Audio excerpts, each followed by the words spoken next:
Bom pessoal, bom dia, boa tarde, boa noite.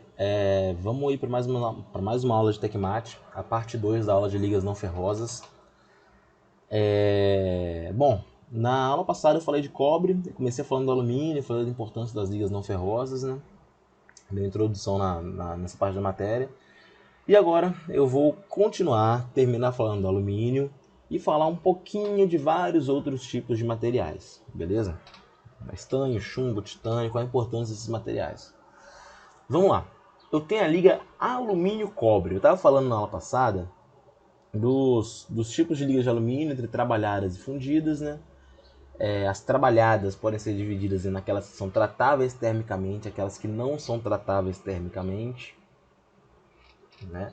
As tratáveis termicamente são aquelas que passam por endurecimento ou precipitação. Vocês já viram esse processo, mas eu vou repetir ele hoje aqui para vocês. E as outras ligas têm propriedades alteradas apenas por trabalho a frio ou encruamento. Beleza? São aquelas que não são tratáveis termicamente. O melhor exemplo de liga endurecida por precipitação é a liga alumínio-cobre. Né? Se uma liga de 5,5% de cobre é aquecida a 540 graus Celsius, todo o cobre será dissolvido no alumínio, porque o campo de diagrama de fase corresponde à solução total. Então, se eu fizer esse aquecimento a 540 graus Celsius, todo o cobre vai ser dissolvido no alumínio. Como está de acordo aí com o diagrama de fases. Aqui nesse diagrama não está escrito qual fase está em qual parte, mas eu já adianto que a 540 graus Celsius, em 5,5% de cobre, todo o cobre vai ser dissolvido no alumínio. Novamente, tratamento de endurecimento térmico e precipitação induz, em primeiro momento, um resfriamento rápido, né, para fazer a liga se tornar super saturada, para não dar tempo do cobre precipitar. Né? Então o cobre vai ficar preso numa solução sólida super saturada, né, dentro da liga. Né? Essa quantidade de cobre é a diferença entre o teor da liga considerada e aquele que pode ser retido em solução sólida a temperatura ambiente, que é 0,1%. Então a liga vai estar super saturada de cobre. Beleza? Depois que eu fiz esse tratamento que envolve basicamente resfriamento rápido, né, acontece o envelhecimento, que é a parte mais prática. Né? Então, novamente, o endurecimento e precipitação, como vocês devem lembrar, eu até perguntei em algum exercício, algum T8, T7, T6, enfim. Vamos lá. Eu faço primeiramente esse resfriamento rápido para criar uma solução super saturada de algum elemento. Né? Isso vale não só para o cobre alumínio, mas para outras ligas que são endurecíveis por precipitação. Em seguida, vai haver o tratamento térmico de envelhecimento ou de precipitação. Né? Aquele tratamento térmico inicial que a gente chama de solubilização. Nesse tratamento, partículas finas de cobre alumínio, que é um composto intermetálico, vão se precipitar. Né? Elas vão se precipitar, vão entrar na rede da liga, na rede cristalina da liga, e vão promover a obstrução do movimento das discordâncias, o que é traduzido como um aumento da resistência mecânica. Né? Esse aumento de resistência mecânica não afeta tanto a ductilidade. Né? Esse tratamento térmico de envelhecimento, como eu já tinha falado antes, ele é um aquecimento e se mantém a uma temperatura determinada, temperatura até que não é tão alta, por um período de tempo. Né? Quanto mais alta a temperatura, menos tempo eu fico nesse tratamento. Né? Eu posso fazer esse tratamento em temperatura ambiente, que a gente chama de envelhecimento natural, só que vai ser muito lento, né? Demorando semanas aí, né? Então essa é a diferença do envelhecimento artificial e do envelhecimento natural. Beleza? Então envelhecimento é isso, já falei disso antes, né? Vai precipitar partículas do composto intermetálico cobre alumínio 2, né? Que vai restringir o movimento das discordâncias, e é basicamente isso. Logo após o resfriamento rápido, as ligas, né, isso é uma coisa importante, que o tratamento de endurecimento e precipitação ele consiste da solubilização e do envelhecimento. Logo quando acaba a solubilização, as ligas elas vão estar muito dúcteis, elas vão ter uma dutilidade muito alta, como se elas tivessem sido recosidas. Né? O recozimento, como já falei lá naquela aula de tratamento térmico, é um tratamento que aumenta a ductilidade do material. Então, essa solubilização ela tem um efeito parecido com o de um recozimento, né? E a liga com alta dutilidade é que a liga que é fácil conformar. É fácil colocar como tubo, como chapa, como tubo, como chapa, como fio, enfim. Eu posso conformar essa liga muito mais facilmente. Posso deformá-la, né?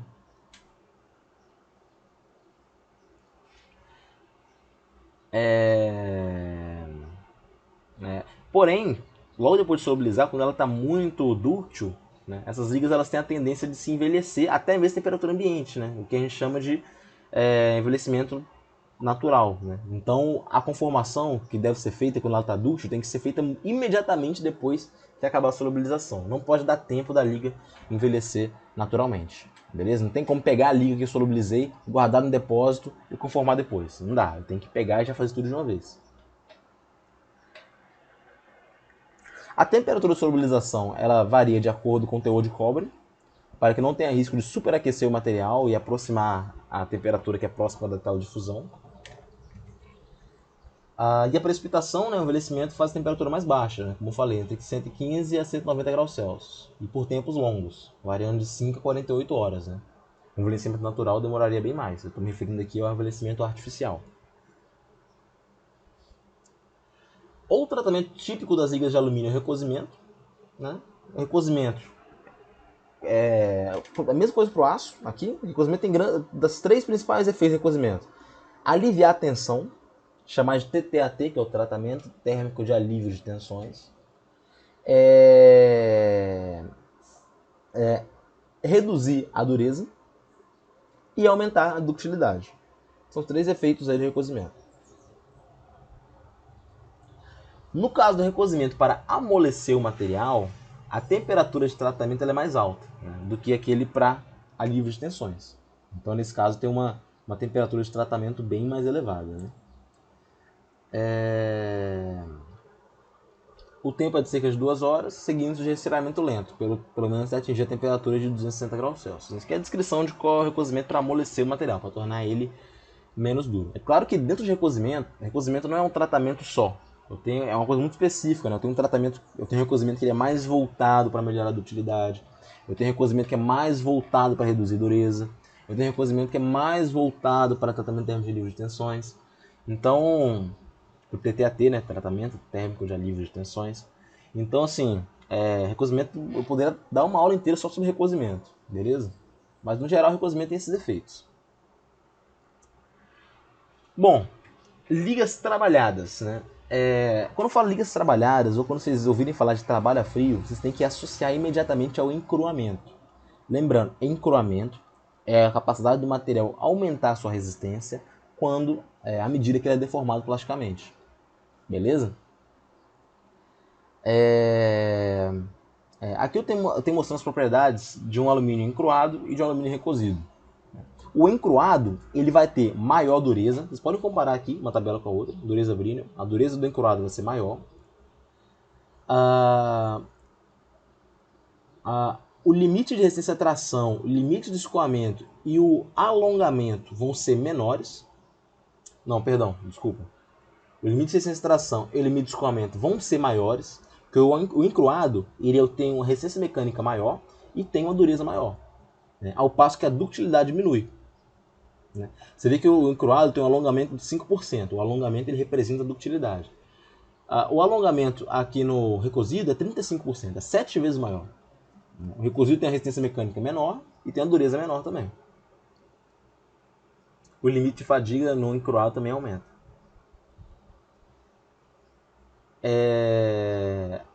Aqui eu tenho mostrando ali o limite de resistência de tração com encruamento.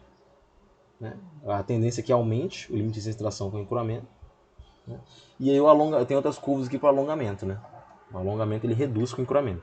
Alongamento, quando eu falar de alongamento ou de redução de área, você tem que associar imediatamente a ductilidade, beleza? Quando eu mostrar um gráfico falando que tem um material tem 10% de alongamento, o outro tem 5% de alongamento, o que alonga mais é o mais dúctil, porque ele aguenta maiores deformações plásticas. O material encruado, ele aguenta pouca deformação plástica, ele não alonga muito e tem alto limite de resistência de tração. Né?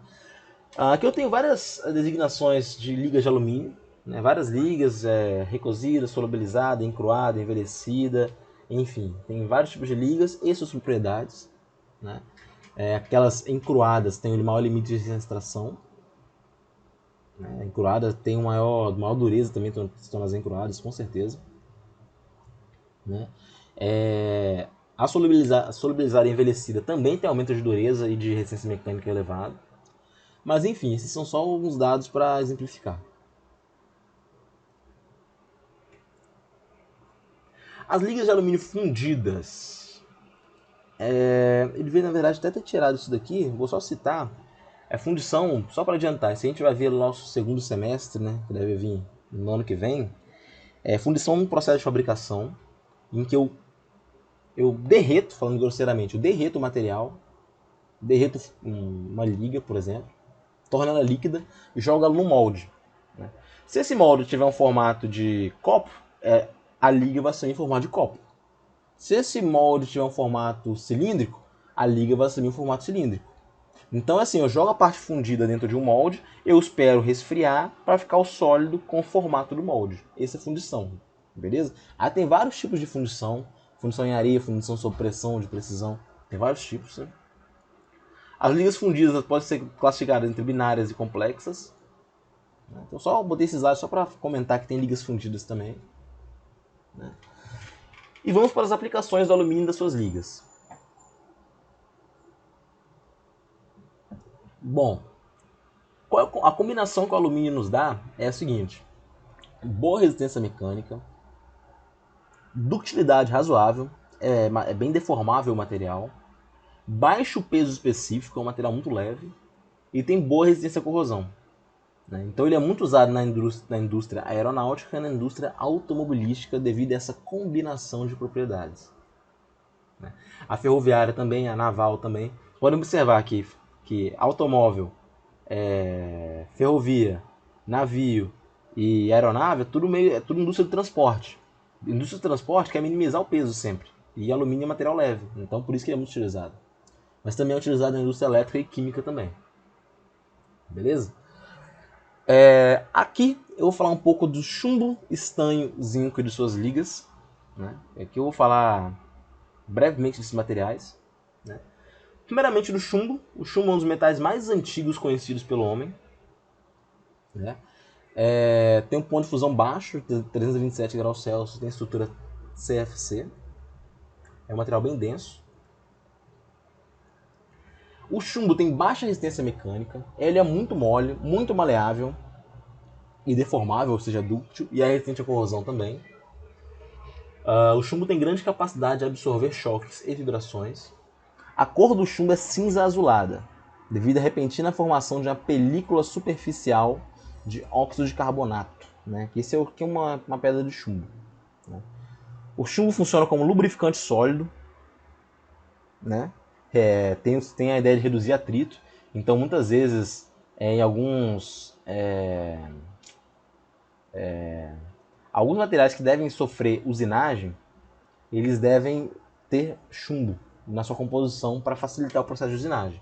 Usinagem é um desgaste, né? É um desgaste de material. Eu vou falar disso também no próximo semestre. E quando eu falo desses materiais, é quase inevitável comentar dos processos de fabricação. Isso aí vocês vão ver com mais calma, comigo mesmo, só que no próximo semestre. O resíduo de corrosão do chumbo é muito tóxico, né? O chumbo é um material que o resíduo de corrosão dele é muito tóxico, né? Então vocês não vão ver chumbo sendo utilizado, pelo menos de maneira geral, assim, em indústria alimentícia, quando tem contato com pele, esse tipo de coisa, não vai ter chumbo, né? Que é muito tóxico o seu resíduo de corrosão. Devido às suas propriedades, o chumbo e suas ligas são utilizados em aplicações como revestimento de cabos elétricos, solda, ligas de mancais, devem ter visto lá em elementos de máquina, mancais, aplicações químicas e impermeabilizantes. Beleza? Outra aplicação de chumbo é no que a gente chama de chapas chumbadas, que são chapas de aço, que elas são revestidas com chumbo estanho, né, com 1 a 25% de estanho. O motivo de utilizar as chapas chumbadas é combinar a resistência mecânica do aço com a resistência à corrosão do chumbo. Então é o seguinte, às vezes o aço ele não é resistente à corrosão em determinado ambiente. Então o que acontece com esse aço? Eu preciso colocar um revestimento nele para ele se proteger contra a corrosão. Então eu posso chumbar a chapa de aço. Então eu tenho chapas chumbadas. Né? Então o revestimento de chumbo serve para proteger contra a corrosão. Né? É usado em tanques de gasolina. Essas chapas são usadas em tanques de gasolina. Tampas de válvulas para motor de combustão interna, extintor, calha. Claro que quando eu falo de chapa, ela não é usada como chapa, né? Igual um tanque de gasolina. Ela vai ser toda conformada no formato do tanque. Beleza? Estanho. Você deve lembrar que eu já falei de estanho antes. Falei da doença do estanho branco para o cinza, alotropia. Eu já falei isso antes. Já estão acostumados com o estanho. O ponto de fusão do estanho é 232 graus Celsius. Seu peso específico é menor que o do chumbo, é de 7,3 gramas por centímetro cúbico. A estrutura cristalina é tetragonal. Né?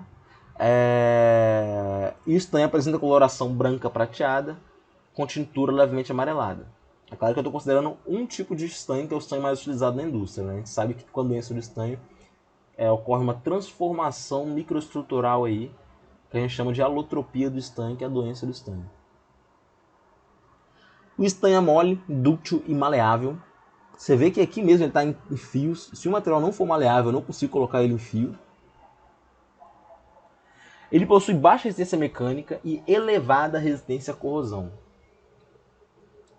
O estanho é pregado na forma de folhas, chapas e fios estanhados e como elemento básico de certas ligas, como alguns mancais e soldas, ou elementos secundários de ligas importantes. Então, bronze, por exemplo, ele é cobre estanho.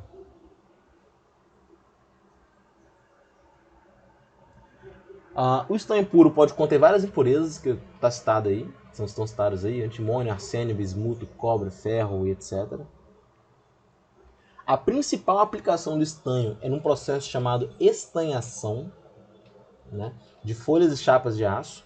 É parecido com o que eu falei da chapa chumbada. Chapa chumbada é quando eu tenho a chapa de aço que eu coloco chumbo com revestimento.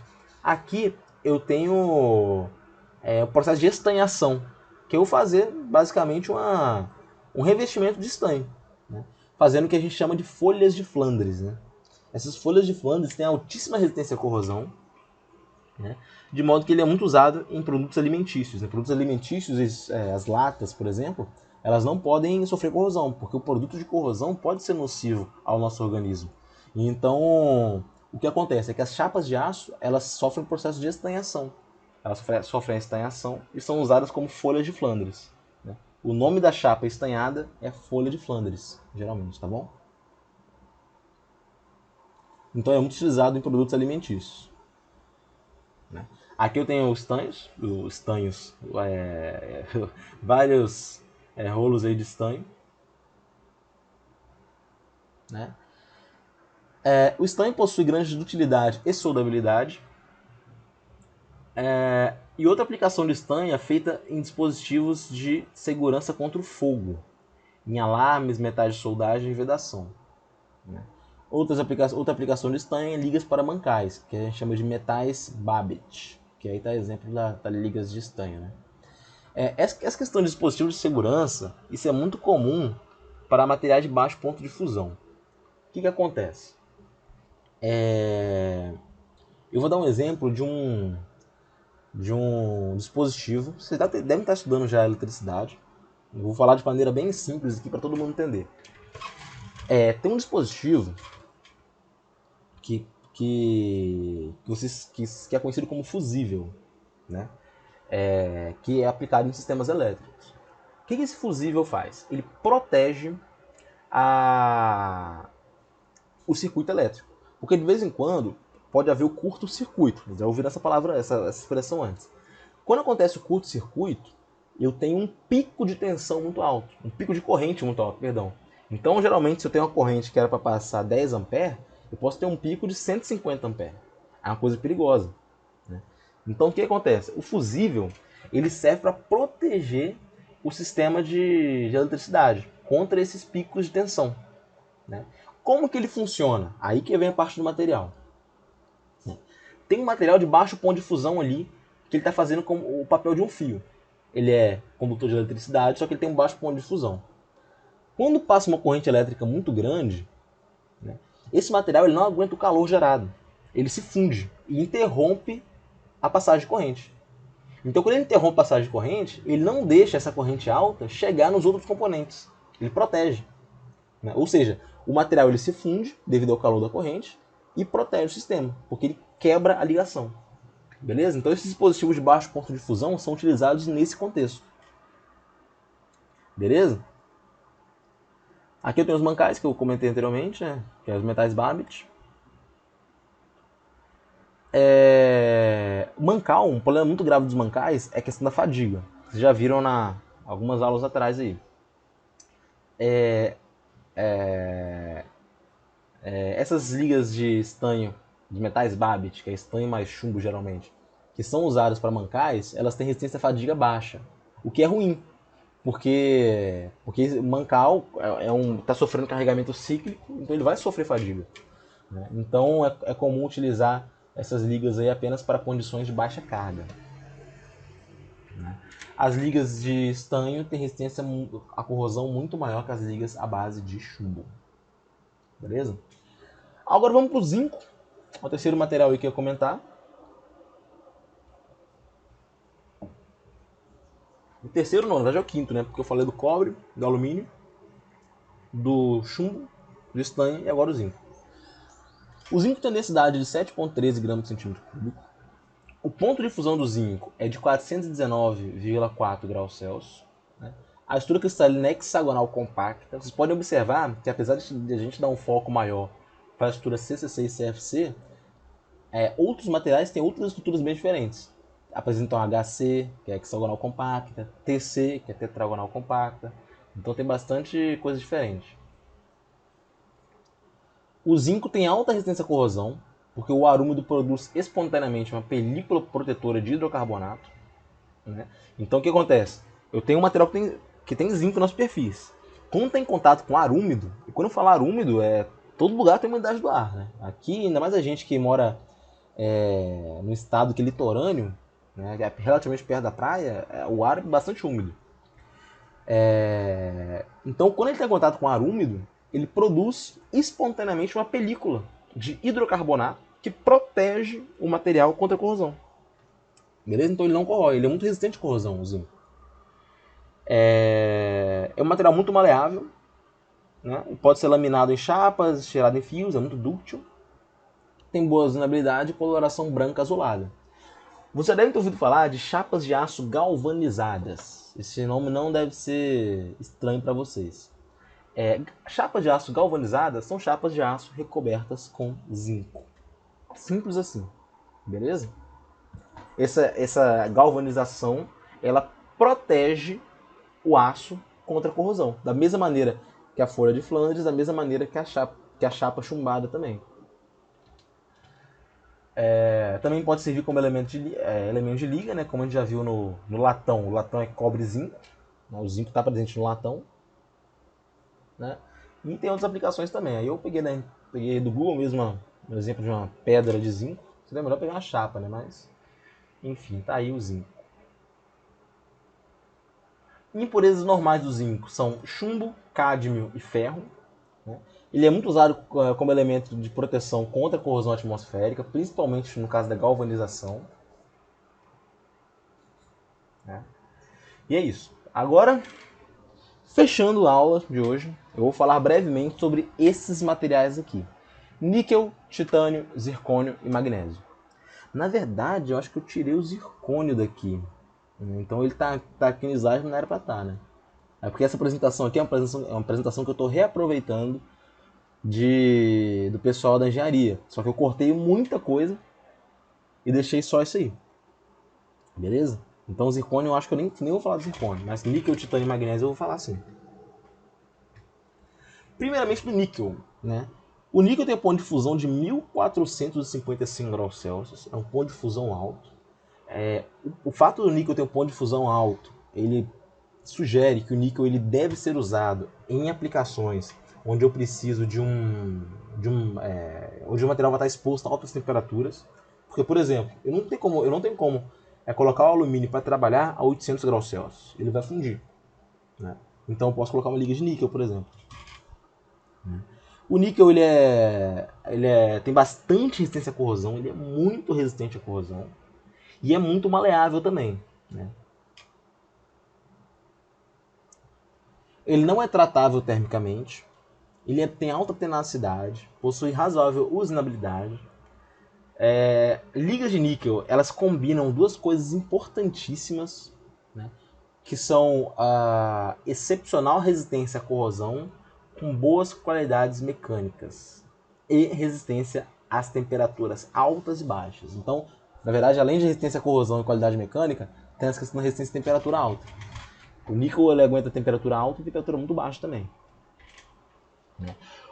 Aí você deve pensar assim, poxa, o níquel ele é bem resistente à corrosão, ele é bem resistente mecanicamente, resiste a temperatura alta, resiste a temperatura baixa.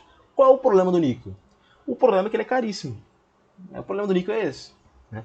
Tanto que quando a gente utiliza níquel como elemento de liga em outras ligas, como no cobre-níquel, a gente tenta manter o nível de níquel baixo.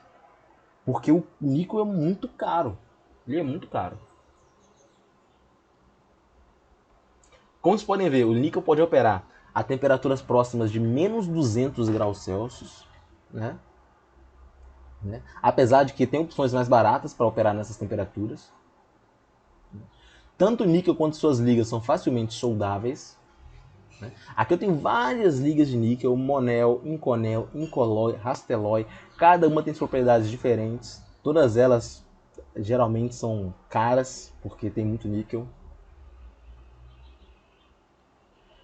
Eu ia finalizar falando do níquel, mas uma coisa. Acho que eu esqueci que ia falar. Bom, enfim, o níquel ele é um material excelente, só que ele é muito caro. Beleza? Ah, tá, lembrei. Quando a gente fala, vocês devem ter ouvido falar já, apesar de a gente não entrar nesse assunto ainda na nossa disciplina, aço inoxidável, inox. Já ouviram falar, né? O que é um aço inoxidável? O que caracteriza um aço inoxidável? Um aço inoxidável é um aço que tem níquel e cromo de maneira muito forte. O cromo, ele é muito... Eu não vou falar do cromo aqui hoje, mas ele é muito resistente à corrosão. E o níquel favorece isso também. Ele favorece resistência mecânica, favorece também resistência a altas temperaturas. Então, aço inoxidável é um aço que eu tenho muita adição de cobre e de níquel, de cromo e de níquel. Beleza? Cromo e níquel são os dois elementos que fazem com que o aço seja inoxidável. Tranquilo? Então o níquel ele é muito importante, né? Mesmo que eu não use comumente ligas de níquel, porque elas são mais caras, é comum eu utilizar o níquel como elemento de liga em outros materiais, beleza? Titânio. Uma coisa interessante aqui de titânio é que o titânio tem uma densidade muito baixa e tem um ponto de fusão muito alto. Ou seja, ele é muito leve e trabalha em uma vasta gama de temperaturas. Nesse livro que eu me basei para fazer essa apresentação, que é o livro do Chiaverini, que é quase uma bíblia aí de materiais, tem vários volumes, etc. Ele fala que o titânio é o metal do futuro. Porém, esse livro ele é de 1985, então ele é um pouco antigo, né? Mas por que ele falou isso? Que o titânio é o metal do futuro? Porque ele é muito leve, ele é muito resistente, ele tem um ponto de fusão alto, ele tem boa resistência à corrosão, ele é imune à ação corrosiva da água do mar. Então, assim, ele tem excelentes propriedades. Além disso, o titânio é um dos metais que ele tem boa compatibilidade com o corpo humano. Então, às vezes, tem próteses ou coisas do corpo humano que utilizam ligas de titânio. Né? Eu acho que quem tem alguma lesão séria no fêmur, não sei como é que funciona, pode substituir por titânio. Né? Tem placa de titânio numa parte do fêmur, ou da perna, de algum osso. Enfim, o titânio ele tem boa compatibilidade com o corpo humano também. Então o titânio ele é considerado metal do futuro por ele combinar todas as propriedades. Né? Ele tem boa estabilidade de temperaturas altas, mantém resistência mecânica e a oxidação por períodos longos em temperaturas altas. Né? Ele é também estável em baixas temperaturas. Né? Então, assim, o titânio é muito bom. O titânio ele também passa por uma transformação alotrópica. Lembrando, alotropia é quando eu tenho um material que tem duas estruturas cristalinas, como é o caso do estanho branco e cinza. Né? Então, o titânio, a 880 graus Celsius, ele se transforma em outro material. Perdão, agora eu falei besteira. Ele muda a sua estrutura cristalina. Quando ele muda a estrutura cristalina, a resistência mecânica aumenta. Aliás, é possível aumentar a resistência mecânica e endurecer em um processo parecido com a têmpera. Então, o titânio tem pouquíssimas coisas negativas. Né? O titânio possui qualidades excepcionais de resistência mecânica, resistência à corrosão e peso específico, que o indica como material cuja aplicação crescerá continuamente, sobretudo na indústria aeronáutica. Né? Lembrando que a indústria aeronáutica é aquela indústria que quer combinar resistência mecânica alta com baixo peso. Então a indústria aeronáutica é isso. Beleza? Então titânio acabou. A zircônia ela tem características parecidas com o titânio, mas eu nem vou falar de zircônia. E para fechar, eu vou falar de magnésio. O magnésio é um metal leve. Olha a densidade do magnésio, é 1,74 gramas por centímetro cúbico. Tem um ponto de fusão de 650 graus Celsius. E o magnésio tem um problema. Ele é um metal muito leve e tal, só que ele tem um problema muito sério. É que ele é muito reagente com o ambiente. Então ele reage com vários tipos de ambientes, perdendo propriedades. Então o fato do magnésio reagir com o ambiente é uma coisa ruim do magnésio. É um metal relativamente mole e maleável, porém tem utilidade baixa, assim como a resistência mecânica e tenacidade. Isso quer dizer que ele não é tão maleável assim. Né? As aplicações do magnésio, principalmente na forma de ligas, são feitas na indústria aeronáutica, na indústria aeronáutica, na indústria automobilística e em componentes de máquinas. Você deve ter ouvido falar de liga leve. Liga leve, quando a gente está falando de pneu ou de, enfim, outras aplicações. Vocês devem ter ouvido falar desse termo já, liga leve. Liga leve é uma liga que tem magnésio e alumínio, por exemplo. São dois elementos muito leves. Então é uma liga resistente, porém leve. Entendeu? Quando eu falo liga leve, pneu de liga leve. É um pneu leve. Beleza? Eu não sei nem se pneu é a expressão correta, né? Porque, pra falar a verdade, você tem pique no essa expressão, mas vocês devem ter ouvido falar disso. Liga leve. Quem assiste, como é que é? Auto esporte de manhã na televisão deve, no sábado de manhã, já deve ter ouvido falar disso. Beleza? E é isso aí, pessoal. Finalizei aí. Acho que essa aula foi até um pouco corrida, né? Talvez eu tenha até acelerado um pouquinho, né? Que eu tô igual um maluco fazendo várias aulas. Mas eu acho que deu para entender o que eu quis passar aí com essa aula de ligas não ferrosas. Né? Quis mais apresentar para vocês as ligas principais, né? Os elementos principais, quais são as características principais de cada elemento, né? Quais são os problemas que a gente pode ter. Principalmente, os dois principais é o cobre e o alumínio. Né? O níquel vem logo depois, o estanho, o chumbo, o titânio é importante também, o magnésio, o zinco. Mas cobre e alumínio são os principais. Tanto que eu passei mais tempo falando de cobre e alumínio do que passei falando dos outros. E é isso aí. Preste atenção nessa aula, tanto nessa quanto na videoaula anterior. Assistam com atenção. Façam o exercício. Façam mesmo, porque o exercício que eu passo para vocês, vocês devem ter percebido que ele não é difícil, ele é fácil. Só que eu não vou perguntar uma coisa que está clara no slide, assim, muito evidente. Tipo assim, perguntar qual que é o peso específico do alumínio, a massa específica do alumínio. Vocês vão lá, vão olhar, vão copiar e não aprendeu nada. Então eu tento colocar uns exercícios que fazem vocês pensarem um pouco. Né? Espero estar conseguindo. É isso aí então, pessoal. Essa foi a nossa T9. Estamos na reta final da nossa disciplina. Falta só até 10, até 11. Né? E é isso aí. Tenham uma boa semana. Aproveitem. Feliz Dia das Crianças. E até mais.